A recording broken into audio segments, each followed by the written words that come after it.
Hello, this is Brandon Johnson. This is my Module 8 assignment, Legal Aspects of Teacher Evaluation. Article Summary 1, NEA Teacher Evaluation.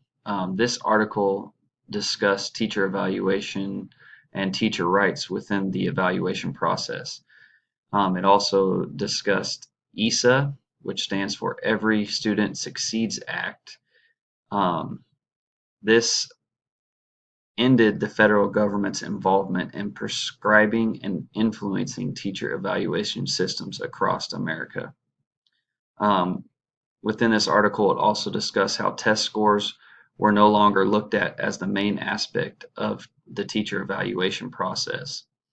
It talked about how ESA permitted states to redesign and submit descriptions of their new teacher evaluation systems to the U.S. Department of Education.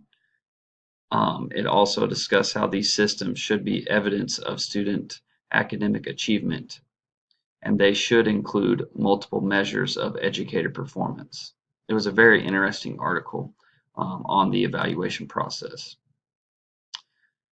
Article summary number 2, teacher evaluation heads to the courts. This article basically reviewed multiple court cases in which a couple different teachers associations, the American Federation of Teachers and the National Education Association, filed lawsuits challenging aspects of different education systems in both federal and state courts. The article reviewed the said lawsuits. It talked about when they were filed, the outlines of the violations or violations that each state was accused of, and then it gave the status or the outcome of each case. It listed multiple states and gave examples from multiple states. Those states were included. Were Texas, Tennessee, New York, New Mexico, Nevada, Louisiana, and Florida. And the third article summary was about teacher evaluation and issue overview.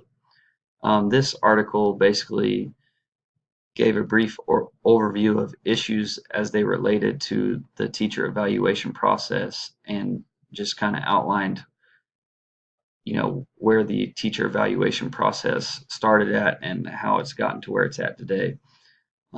It discusses the reason behind why the teacher evaluation process has become such a hot topic over recent years, and it gave some interesting data that showed the effect a student can have when being taught by an ineffective teacher. The article also gave some insight on how the new teacher evaluation system works and what all takes place within this system.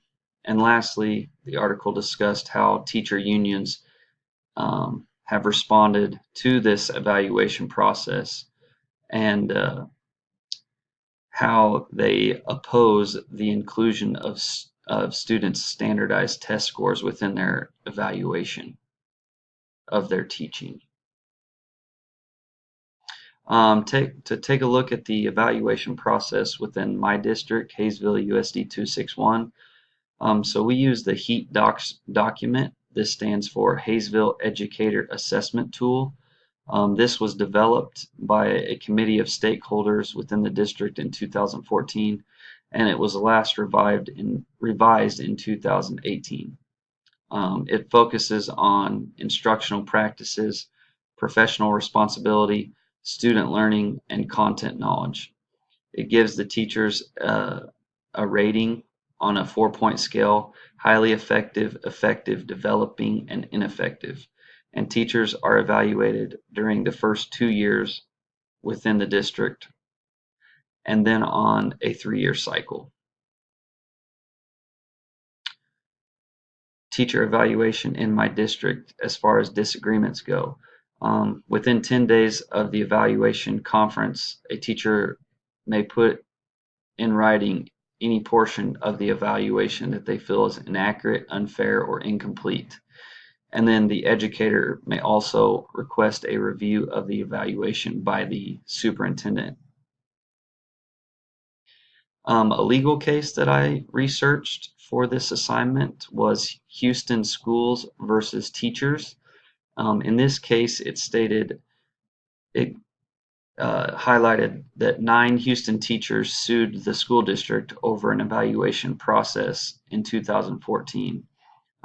Within this suit, the teachers were being evaluated based on student performance on the standardized tests, and there was an algorithm that went about developing the score on the evaluation.